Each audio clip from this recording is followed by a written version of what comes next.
Tout s'est joué en moins d'une minute, précisément 47 secondes. Un instant minuscule, mais suffisant pour renverser durablement l'équilibre du pouvoir en France. À cet instant précis, Marine Le Pen venait d'achever un piège finement élaboré contre Sébastien Lecornu et l'observait avec cette assurance teintée de condescendance, certaine d'assister à sa chute imminente. Dans son esprit, tout était déjà écrit. Hésitation, regard fuyant, peut-être même quelques mots maladroits balbutiés devant l'assemblée entière. Pourtant, rien ne s'est déroulé comme prévu, car Lecornu s'est levé lentement et a prononcé quelques phrases dont la portée a suffi à figer l'hémicycle dans un silence presque irréel. Ce n'était ni un échange banal entre adversaires politiques, ni une confrontation ordinaire comme celle qui anime régulièrement le Palais Bourbon, mais bien un basculement. Le moment précis où une nouvelle figure s'est dressée face à un ordre établi, remettant en cause sans détour la domination jusqu'alors incontestée du Rassemblement national au Parlement. Ce 15 janvier 2026, à l'Assemblée nationale à Paris, la dirigeante du RN s'attendait à une nouvelle démonstration de puissance, fidèle à 3 années de contrôle consolidé depuis les élections législatives de juin 2022, persuadée d'assister à un spectacle parfaitement maîtrisé, sans imaginer une seule seconde qu'elle venait en réalité de voir apparaître la première fissure dans cette domination. Rien n'avait été laissé au hasard. Au fil des années, Marine Le Pen avait patiemment consolidé une position devenue presque incontournable au sein de l'opposition française. Impossible désormais d'envisager une décision politique majeure sans, d'une manière ou d'une autre, obtenir son aval, explicite ou silencieux. Les premiers ministres qui se succédaient n'avaient d'autre choix que de composer avec elle, multipliant les négociations, parfois jusqu'à accepter des concessions humiliantes en public, simplement pour espérer son soutien ou, au minimum, éviter son hostilité. Une semaine avant le vote de confiance décisif, une réunion discrète s'était tenue tard dans la nuit, au cœur de son quartier général du 8e arrondissement parisien. Installée dans son vaste bureau, entourée de souvenirs de toute une carrière politique soigneusement exposée sur les murs, elle dirigeait les échanges avec assurance, entourée de son cercle le plus restreint. À ses côtés se trouvaient ses conseillers les plus aguerris, ainsi que ses stratèges les plus loyaux, dont Jordan Bardella, jeune président du parti, et plusieurs figures influentes du mouvement. Ensemble, ils passaient au crible chaque détail de la situation politique, avec la rigueur froide et méthodique d'un état-major militaire préparant une confrontation décisive. Ce Lecornu commence sérieusement à nous poser problème, lâcha Marine Le Pen en parcourant d'un regard précis les derniers sondages étalés devant elle sur la table. Plus elle avançait dans les chiffres, plus l'inquiétude se mêlait à son analyse. Trop sûr de lui pour quelqu'un d'aussi récent sur la scène politique et surtout bien trop soutenu par les médias. Pire encore, l'opinion publique semblait basculer. Les Français, progressivement, se mettaient à l'apprécier. Inacceptable. Il fallait réagir vite, frapper fort et surtout rappeler sans ambiguïté qui détenait réellement le pouvoir. La stratégie mise au point cette nuit-là ne brillait pas par sa complexité, mais par son efficacité redoutable. L'idée était claire. Profiter du vote de confiance sur le budget 2026 pour replacer publiquement le nouveau premier ministre à son rang dans l'échiquier politique français. Marine comptait mobiliser tout ce qu'elle avait accumulé au fil des années. Son expérience parlementaire aiguisée, ses réseaux patiemment construits et une autorité forgée dans la durée. Face à elle, un homme de 39 ans, fraîchement sorti du ministère de la Défense, habitué aux dossiers militaires plus qu'aux affrontements politiques frontaux. L'objectif ne faisait aucun doute. L'exposer, le déstabiliser et, si possible, le ridiculiser devant les caméras. Une démonstration publique, froide et méthodique, destinée à rappeler à toute la classe politique parisienne une règle tacite mais bien réelle.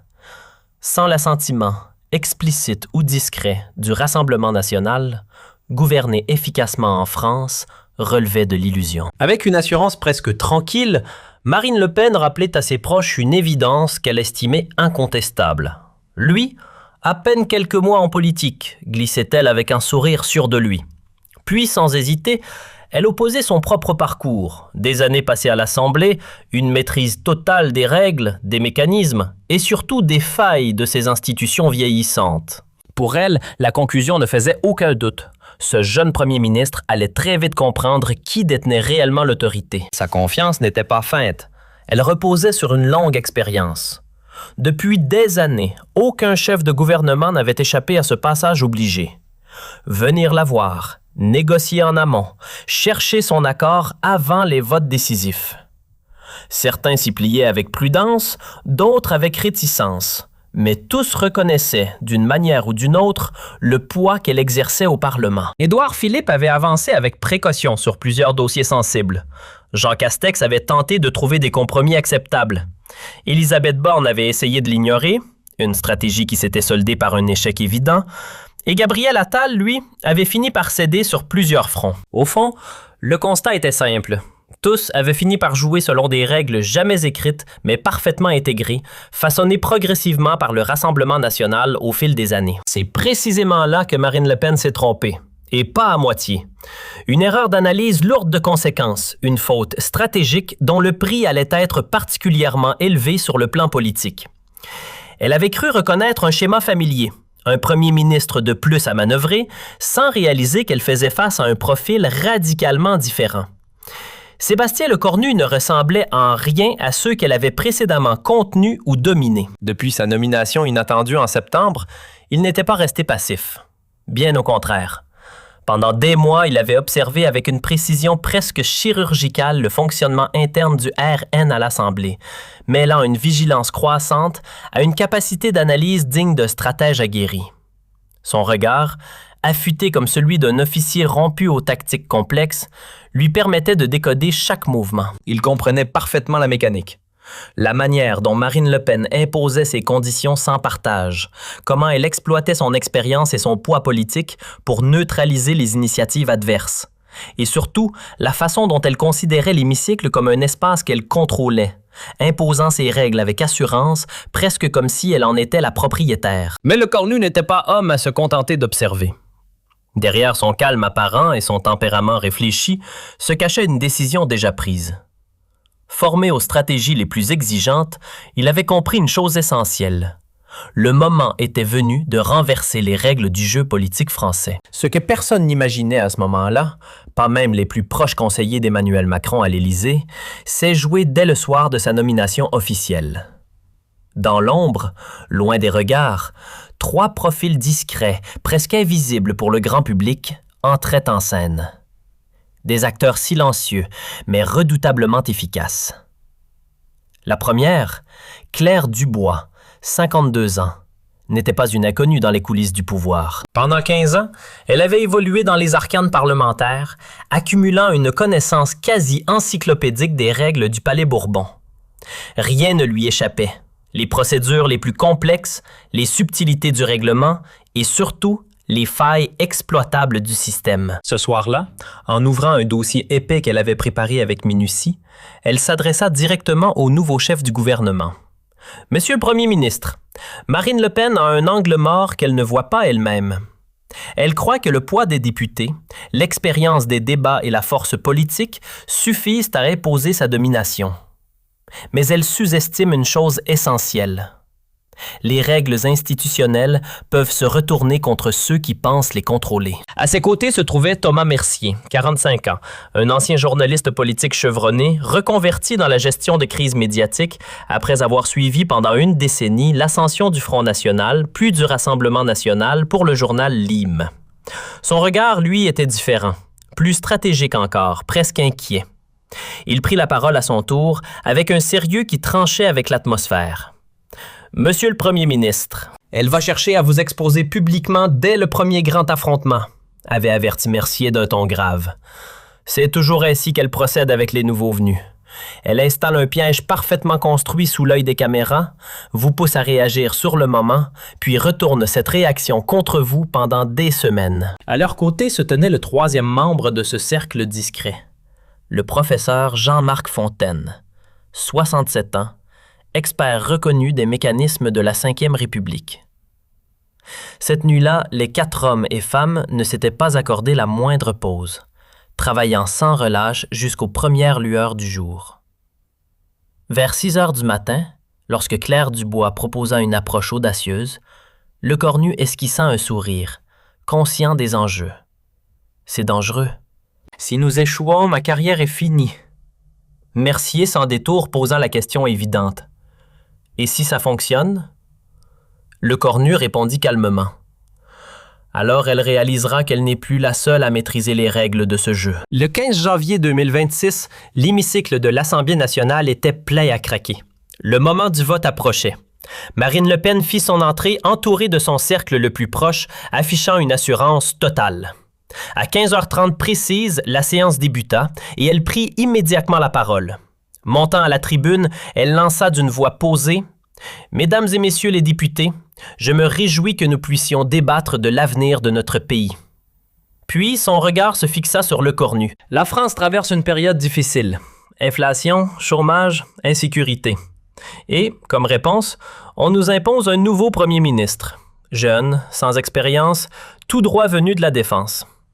Le message était limpide. Pour elle, le cornu n'avait pas la légitimité nécessaire. 2 ans à gérer des commandes d'avion, c'est une chose.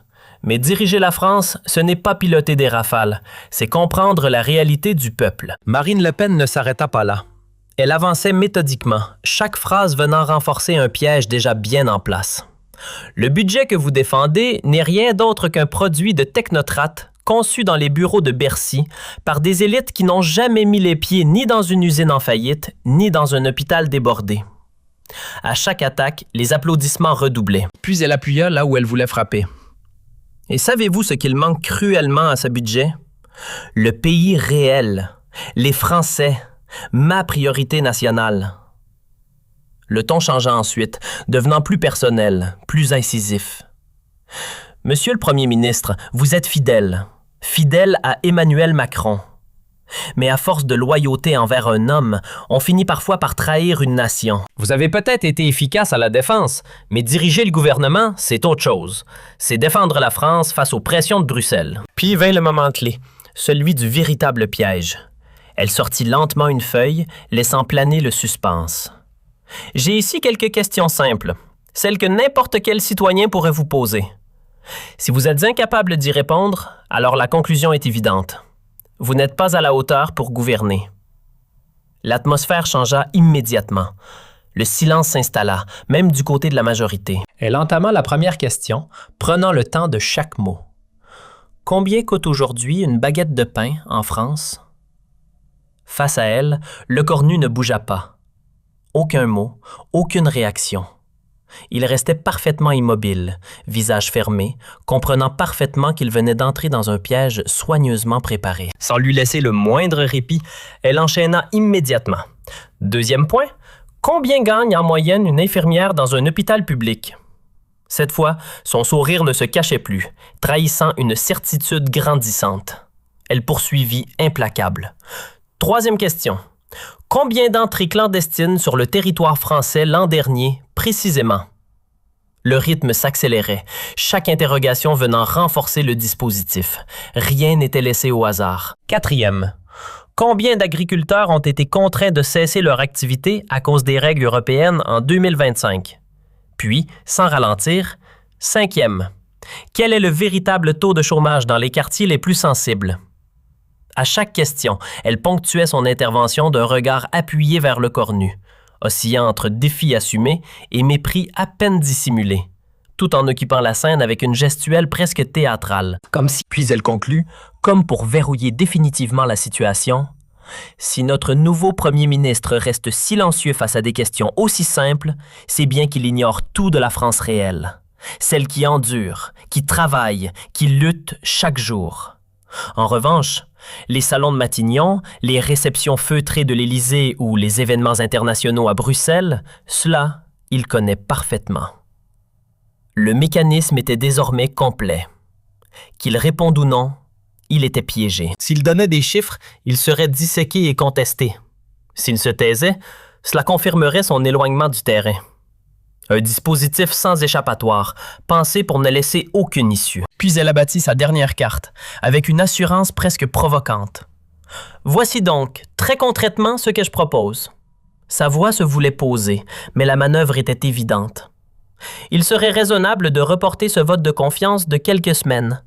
Le temps, pour M. Lecornu, de découvrir enfin la réalité du pays. Qu'il aille sur le terrain, dans les usines, les exploitations agricoles, les hôpitaux, Et lorsque cette immersion sera faite, alors seulement nous pourrons voter en toute connaissance de cause. Derrière l'apparente modération du propos, l'humiliation était flagrante. Elle suggérait ni plus ni moins que le premier ministre devait retourner apprendre les bases. Puis, durcissant le ton, elle ajouta « Et s'il refuse cette proposition pourtant pleine de bon sens, alors nous voterons contre ce budget. Et nous expliquerons clairement aux Français pourquoi nous ne pouvons pas soutenir un gouvernement dirigé par quelqu'un qui ne les comprend pas. » Satisfaite, elle regagna sa place avec un sourire qui trahissait sa certitude d'avoir remporté la partie. Tout s'était déroulé exactement comme elle l'avait anticipé. Elle s'attendait désormais à la réaction habituelle, gêne, hésitation, tentative d'apaisement. Mais cette fois, rien ne se passa comme prévu. Le cornu se leva lentement, presque avec une maîtrise calculée du temps.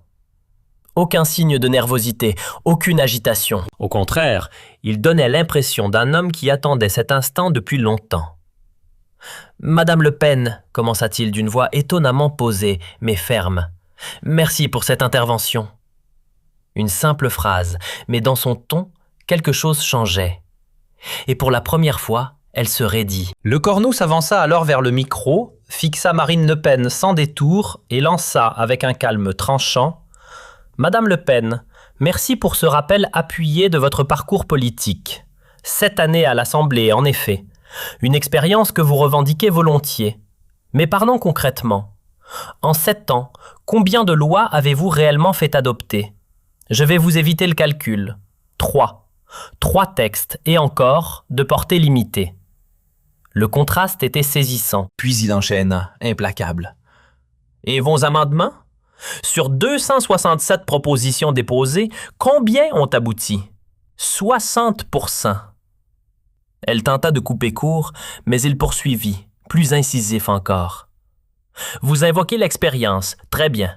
Mais l'expérience se juge au résultat, et les vôtres sont, disons, discutables. » Dans l'hémicycle, l'agitation montait. Sans ralentir, il continua. « Vous représentez le 16e arrondissement. Dites-moi, combien de fois y avez-vous mis les pieds l'an dernier? » 12 fois.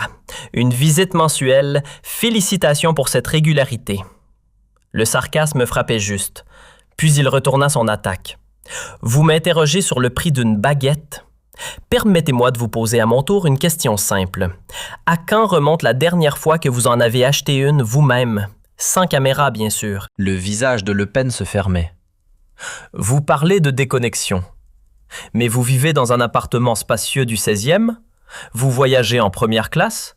Vous fréquentez les établissements les plus prestigieux? Et vous venez m'accuser d'être coupé du réel? Chaque phrase tombait comme un coup précis, sans relâche.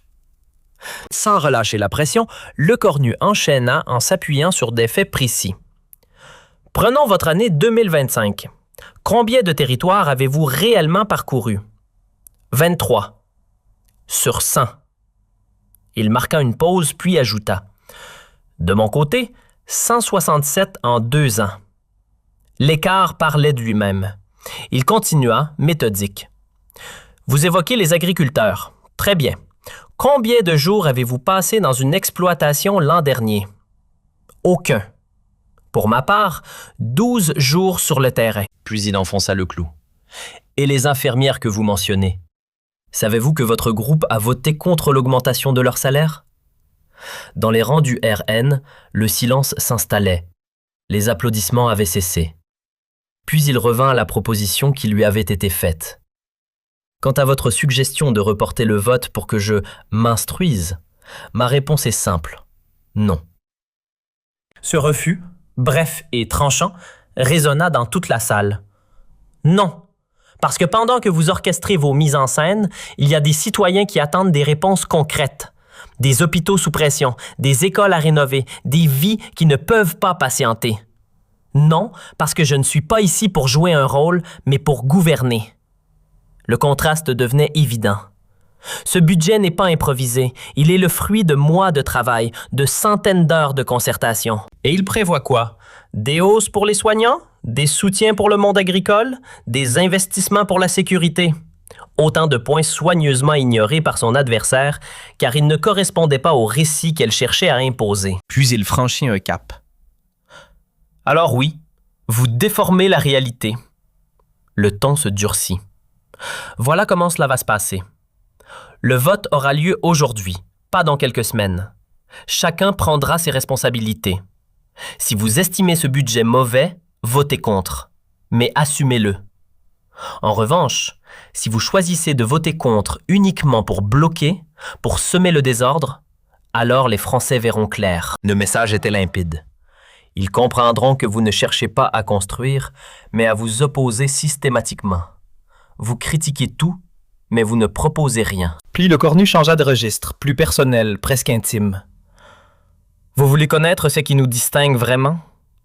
Vous transformez les difficultés des Français en arguments électoraux. Moi, je cherche à les faire disparaître, parce que je les ai vécus. Sa voix restait posée, mais le poids des mots était évident. Je viens de Rouen. Mon père travaillait dans une usine automobile, ma mère était infirmière dans le public. J'ai grandi dans un petit appartement et j'ai pu étudier grâce aux aides de la République. Ce n'était plus une attaque, c'était un récit, simple, direct, difficile à contester. Je ne dois rien à un héritage politique.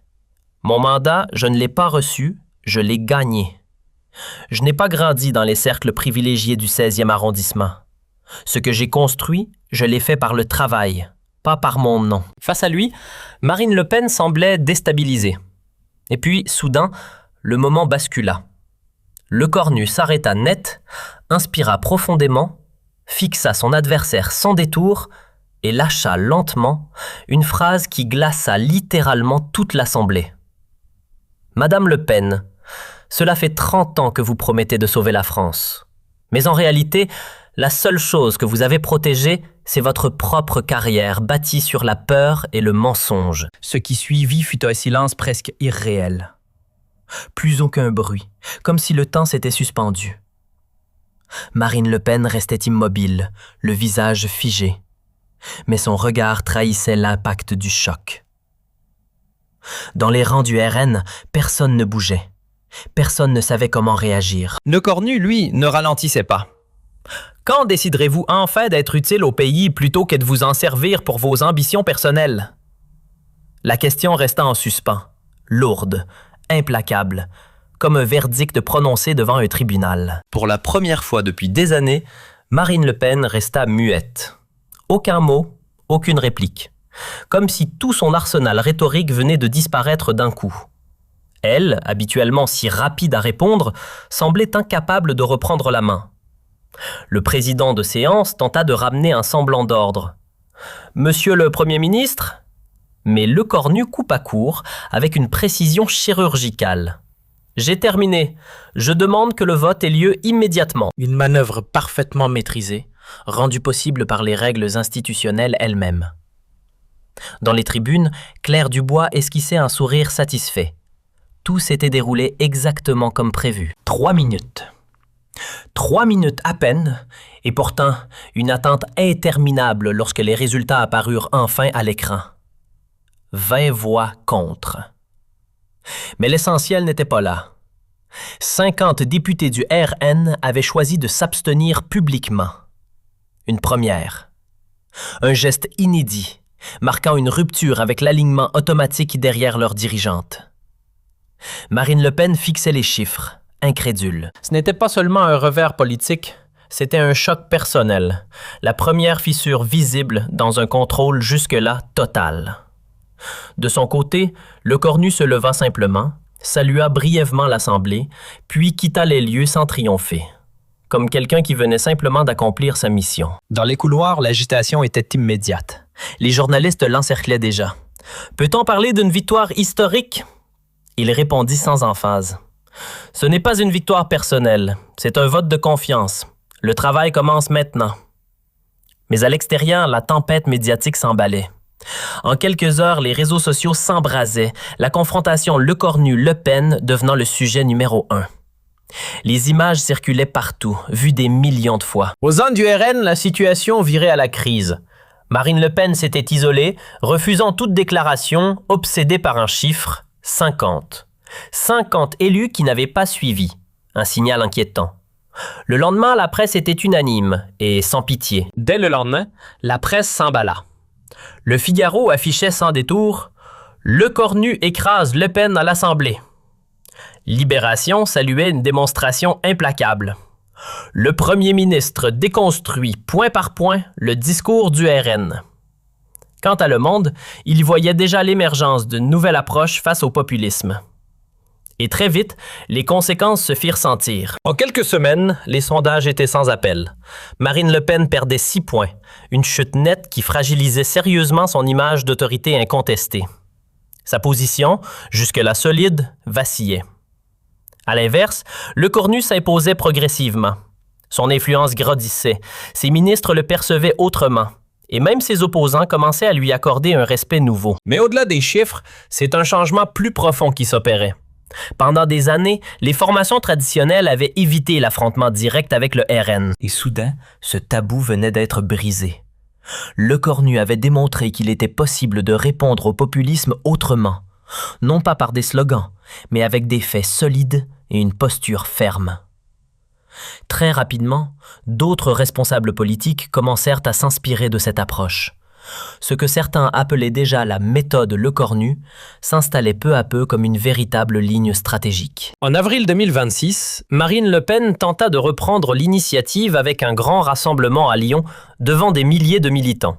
« Ce Premier ministre pense pouvoir nous rabaisser », lança-t-elle à une foule chauffée à blanc qui répondait en scandant « démission ».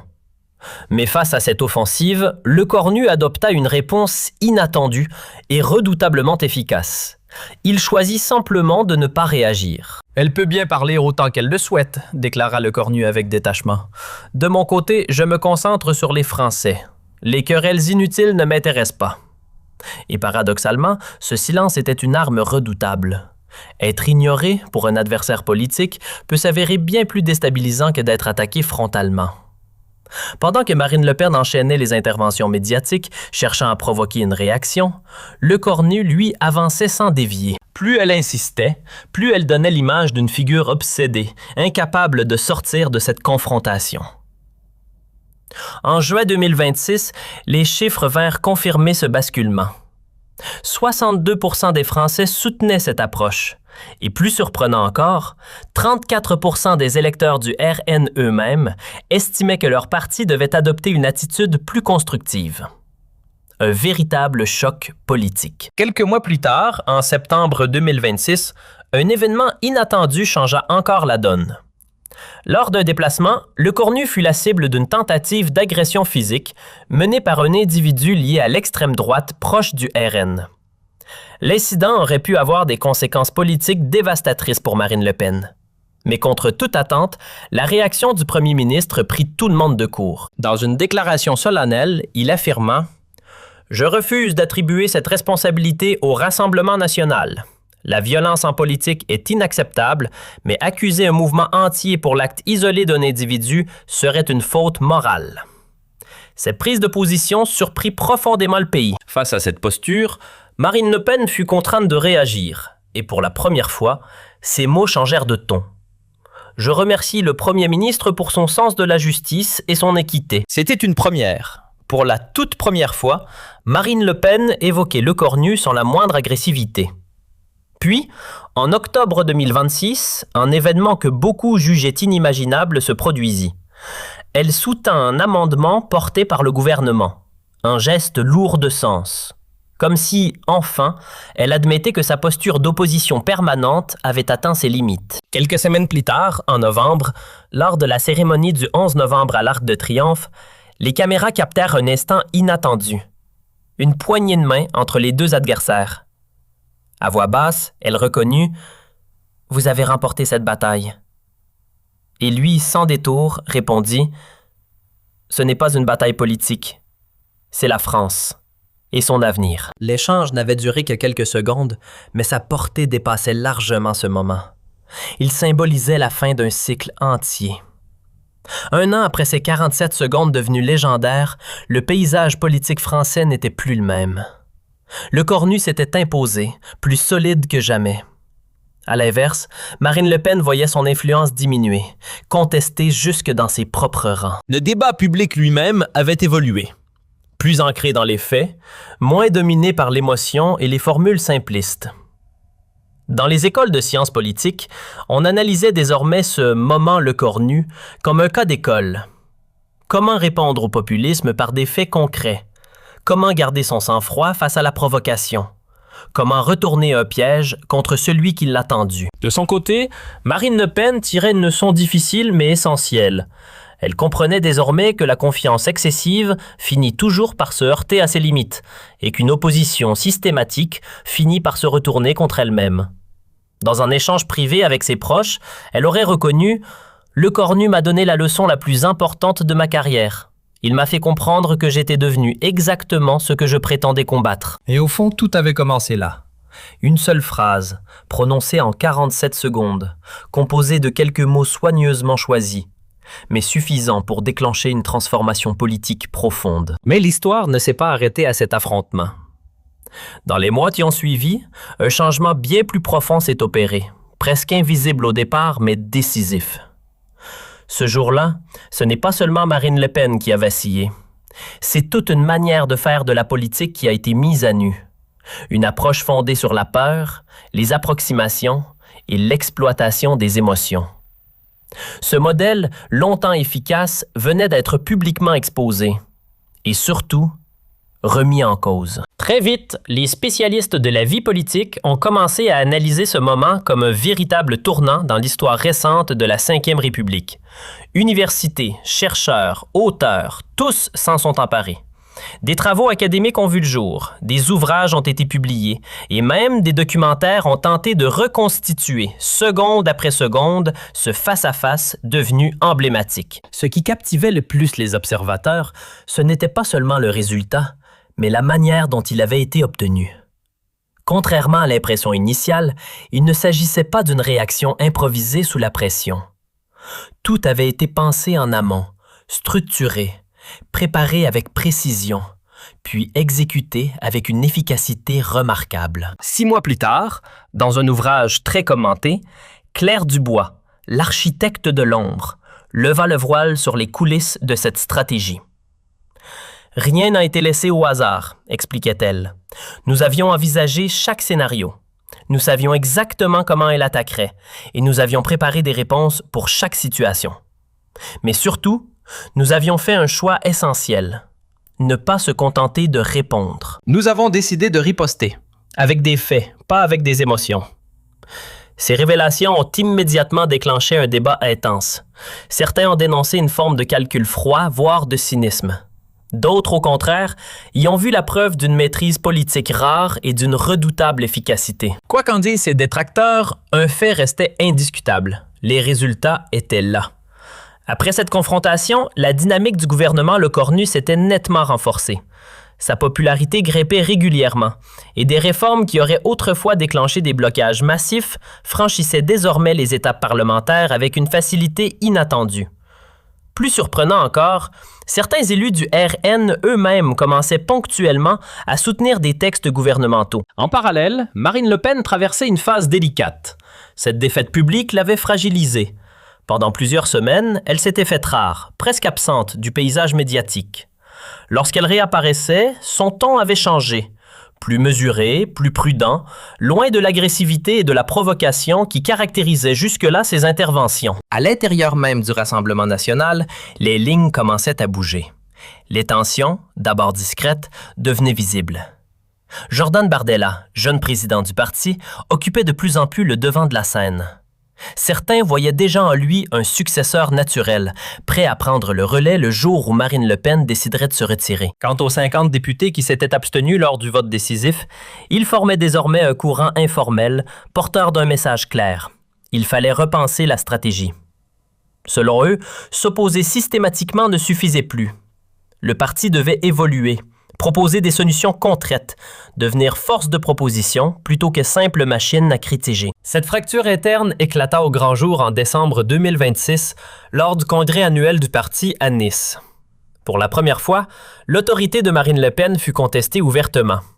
Depuis la tribune, un jeune député, nouvellement élu, osa prendre la parole pour remettre en question la ligne historique. « Madame Le Pen, nous respectons profondément votre parcours. Mais il faut être lucide. Notre stratégie ne fonctionne plus. Les Français attendent des réponses concrètes, pas des slogans. Marine Le Pen resta immobile, écoutant sans interrompre, le visage fermé, presque impénétrable. Puis, contre toute attente, elle prit la parole. Non pas pour contre-attaquer, mais pour admettre une part de vérité dans ce qui venait d'être dit. « Peut-être avez-vous raison », concéda-t-elle, la voix plus posée, presque lasse. « Il est possible que nous devions évoluer. Peut-être que le monde a changé et que nous devons changer avec lui. » Cette déclaration inattendue résonna comme un choc. Dans les médias, on parla immédiatement d'un tournant majeur, certains allant jusqu'à évoquer l'hypothèse d'un retrait progressif de la scène politique. Pendant que ce débat agitait l'opinion, Lecornu, lui, avançait avec méthode. Il renforçait progressivement sa position sans éclat inutile. En janvier 2027, lors d'une prise de parole officielle, Emmanuel Macron lui-même salua publiquement son premier ministre. Sébastien Lecornu a prouvé qu'une autre manière de faire de la politique était possible. Être ferme sans être agressif, défendre ses idées sans attaquer ses adversaires, convaincre avec des arguments plutôt qu'avec des slogans. Une reconnaissance rare et surtout très visible. Mais cet hommage ne fut pas sans conséquences. À mesure que sa popularité grandissait, Lecornu commençait à occuper une place de plus en plus centrale, au point d'éclipser, dans certains sondages, le président lui-même. Les Français semblaient accorder davantage de confiance à leur premier ministre qu'au chef de l'État. Une situation délicate qui raviva les tensions traditionnelles entre l'Élysée et Matignon. Très vite, des rumeurs apparurent. Macron envisagerait-il de le remplacer? Conscient du terrain glissant, Lecornu adopta une ligne prudente. Il multiplia les marques de loyauté, rappela systématiquement qu'il agissait sous l'autorité présidentielle et évita soigneusement toute posture pouvant laisser penser à une ambition personnelle. Ironiquement, cette retenue constante joua en sa faveur. Loin de l'affaiblir, elle renforça son image d'homme d'État réfléchi et fiable, ce qui ne fit qu'amplifier encore sa popularité. Puis, en mars 2027, un événement imprévu vint accélérer cette dynamique. Lors d'un sommet européen à Bruxelles, Lecornu se distingua par une prestation remarquée, défendant avec fermeté les intérêts français face à ses homologues et obtenant plusieurs avancées sur des dossiers économiques clés. En France, les réactions furent unanimes, y compris parmi ses opposants. Le magazine Time alla jusqu'à le placer en couverture sous le titre « The New Face of French Politics ». L'article le décrivait comme un dirigeant rare, capable d'allier sens stratégique, courage politique et intégrité personnelle. Un équilibre peu fréquent dans la vie publique contemporaine. Cette reconnaissance au-delà des frontières ne fit que consolider sa position sur le plan national. Les sondages atteignaient des niveaux exceptionnels pour un premier ministre, 67% d'opinion favorable. Même parmi les électorats les plus critiques, notamment à droite et à l'extrême droite, son image restait étonnamment solide. Marine Le Pen, observant cette progression avec un mélange complexe d'amertume et de respect, surprit lors d'une interview en avril en déclarant « Lecornu est un adversaire politique, mais il faut reconnaître qu'il a fait évoluer notre manière de faire de la politique. Il a prouvé qu'on pouvait être efficace sans tomber dans la démagogie. C'est une leçon pour tous. » Une prise de position inattendue qui marquait un basculement symbolique. À partir de là, il ne faisait plus de doute que ce qui s'était joué le 15 janvier 2026 dépassait largement un simple épisode parlementaire. Ce moment était désormais perçu comme le point de départ d'une transformation profonde de la vie politique française. Certains historiens allaient jusqu'à le comparer à des événements majeurs de la Ve République, comme le discours de Bayeux du général de Gaulle ou la dissolution décidée par Jacques Chirac. Mais au-delà des analyses et des parallèles historiques, ce qui frappait le plus, c'était l'histoire humaine derrière tout cela.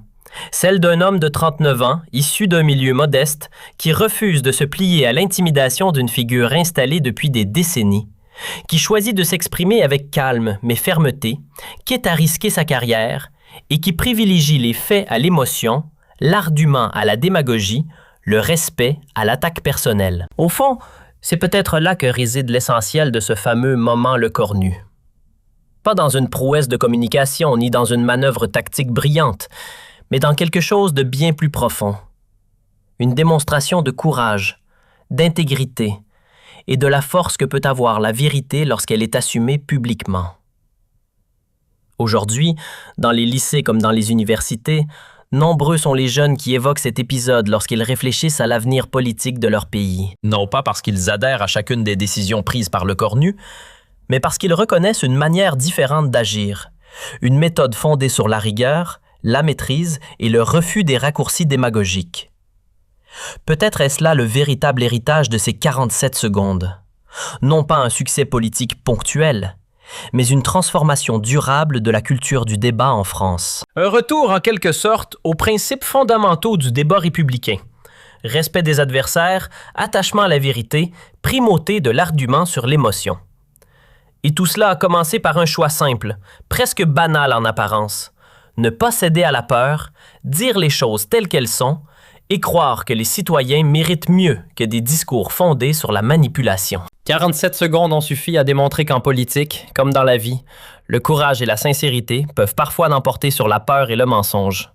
Une leçon qui, aujourd'hui encore, continue de résonner dans l'histoire politique française.